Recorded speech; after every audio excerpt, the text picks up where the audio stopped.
नमस्कार विद्यार्थियों, जय जय कृष्ण चैनल में आपका स्वागत है। हमने ताई कहानी की कथा वस्तु पढ़ ली है। इसके बाद आज के वीडियो में हम ताई कहानी की कथा वस्तु की विशेषताओं पर चर्चा करेंगे। प्रश्न इस तरह से आते हैं कि ताई कहानी की कथा वस्तु लिखिए संक्षिप्त रूप में और उसकी विशेषताएं भी लिखिए। तो हमने कथा वस्तु पर चर्चा इससे पूर्व के वीडियो में कर ली थी। आज हम इसकी विशेषताओं की चर्चा करेंगे। तो सबसे पहले विशेषताओं पर आते हैं कि ताई कहानी किस तरह की है। कथा वस्तु ताई कहानी की जो हम बात चर्चा इस पर करेंगे वह कथा वस्तु के संदर्भ में है कि ताई कहानी की कथा वस्तु किस तरह की है। तो ताई कहानी के बारे में हम कहेंगे कि ताई कहानी क्या है। वास्तव में जो निसंतानता के प्रति बांझपन है, जिसे हम बांझपन कहते हैं, निसंतानता के प्रति भारतीय समाज की मान्यताएं अलग हैं और उस मान्यताओं के कारण भारतीय नारी की क्या मनोव्यथा होती है उसका वर्णन किया गया है। अर्थात हमने कहानी का संक्षेप में बताया गया है कि ताई जो कि मुख्य पात्र है वह निसंतान, और उस निसंतान के कारण उसके जीवन में, उसके मन में उसकी क्या व्यथा चल रही है, उस व्यथा का वर्णन इस कहानी में किया गया है। और उस व्यथा के कारण ही इस कहानी की घटनाएं निर्धारित होती है। आइए अब हम जानते हैं विशेषताओं के बारे में कि क्या क्या विशेषताएं हैं इस कहानी की कथा वस्तु की। मैं एक बार फिर दोहराता हूँ, कहानी की विशेषताएं न होकर कहानी की जो कथा वस्तु है उसकी विशेषताओं पर हम चर्चा कर रहे हैं। तो कथा वस्तु सरसता और रोचकता लिए हुए है। पहली विशेषता है उसकी सरसता और रोचकता। सरस का अर्थ है जिसमें रस आए, कहानी में ये देखने को लगे कि हाँ बड़ी अच्छी कहानी चल रही है। तो बाल क्रीड़ाएं, उसके प्रति धीरे धीरे लगाव, ताई का उस बाल क्रीड़ाओं के प्रति लगाव, ये कहानी में सरसता लाती है, रोचकता लाती है। ये बताती है कि ये अपने आसपास की कहानी है, रुचिकर लगती है कहानी। इसके बाद आती है, हम संभाव्यता पर बात करते हैं। संभाव्यता का अर्थ क्या है। संभाव्यता का मतलब वास्तविकता के नज़दीक रही हो कहानी। भले ही ये कहानी कल्पना में लिखी गई हो, कथा वस्तु इसकी काल्पनिक है, पूरी तरह से कल्पित है, परंतु जो इसके पात्र हैं और जिस तरह से घटनाक्रम है, ऐसा महसूस होता है कि हमारे आसपास की घटना है, ऐसी घटनाएं घटित हो सकती है। जब ये संभावना हो जाए कि ऐसी कहानी वास्तव में घटित हो सकती है, तब हम कहेंगे कि कहानी में संभाव्यता के गुण विद्यमान हैं। तो हमने देखा कि संभाव्यता इस कहानी की कथा वस्तु की विशेषता है। आगे हम बात करते हैं संक्षिप्तता। संक्षिप्तता इसकी एक विशेषता है। संक्षिप्तता किस तरह से, देखिए कहानी बिल्कुल ताई पर ही चलती है। ताई और उसकी निसंतानता के कारण जो उसके भतीजे हैं मनोहर और चुन्नी, उसके प्रति उनका क्या व्यवहार है, इसी पर कहानी केंद्रित रहती है और बहुत ही जल्दी, बहुत ही कम शब्दों में ये बात अपने रखती है। इसलिए इसमें संक्षिप्तता का गुण विद्यमान है, अनावश्यक वर्णन इसमें नहीं है। जो इस कहानी का मूल उद्देश्य है, मूल कथन है, उसी पर यह कहानी चलती है, उसी लीक पर चलती है।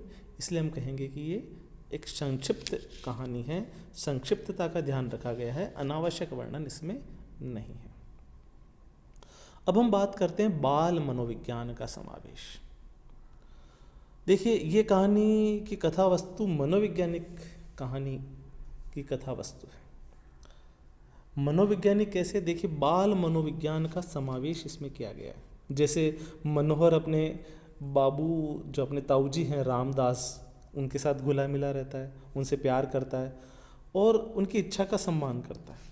तो ताऊजी भी उसकी इच्छा का सम्मान करते हैं और साथ साथ ताई जो कि घर पे रहती है सम्माननीय है, परंतु जब स्पष्टता आती है तो बालक यह नहीं देखता है कि इससे क्या प्रभाव पड़ता है, सामाजिकता का आचरण नहीं करता।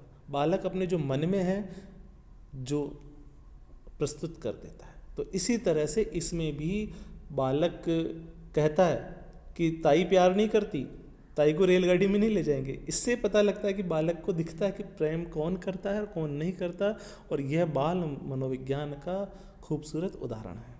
इसी तरह से नारी मनोविज्ञान देखिए कि जब रामेश्वरी के साथ वो घुल मिल जाता है तो उसके अंदर वो जो ममता का प्रस्फुटन होने लगता है, और जब वो गिरने लगता है तो वह बेहोश हो जाती है और वह रोकना चाहती है उसको।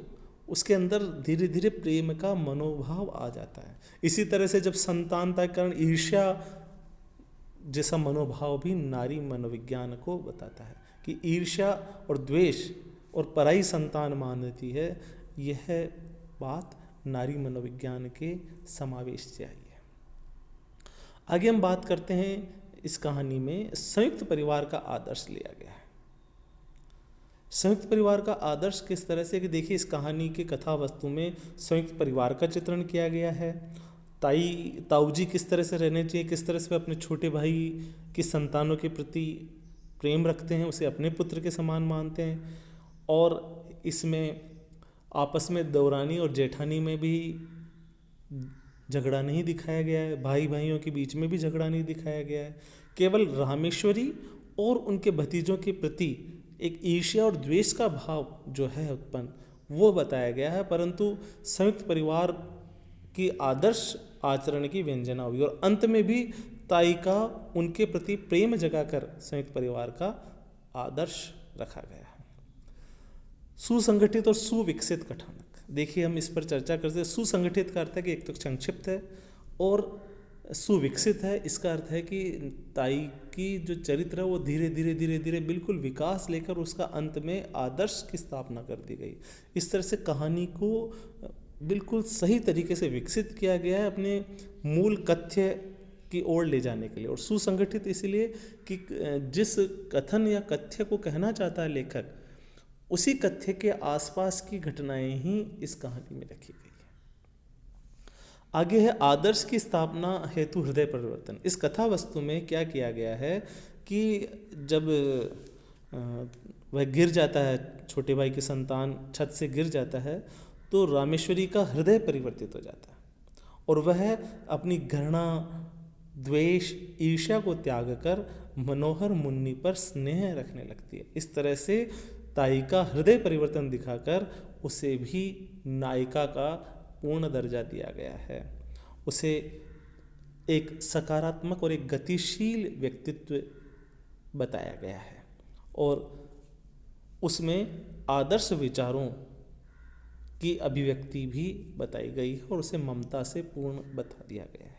इस तरह से ऐतिहासिक और कहानी न होते हुए भी यह गरिमामयी लगती है और वास्तविकता के नज़दीक है। यह कहानी विश्वंभर नाथ शर्मा कौशिक जी की कहानी है। धन्यवाद।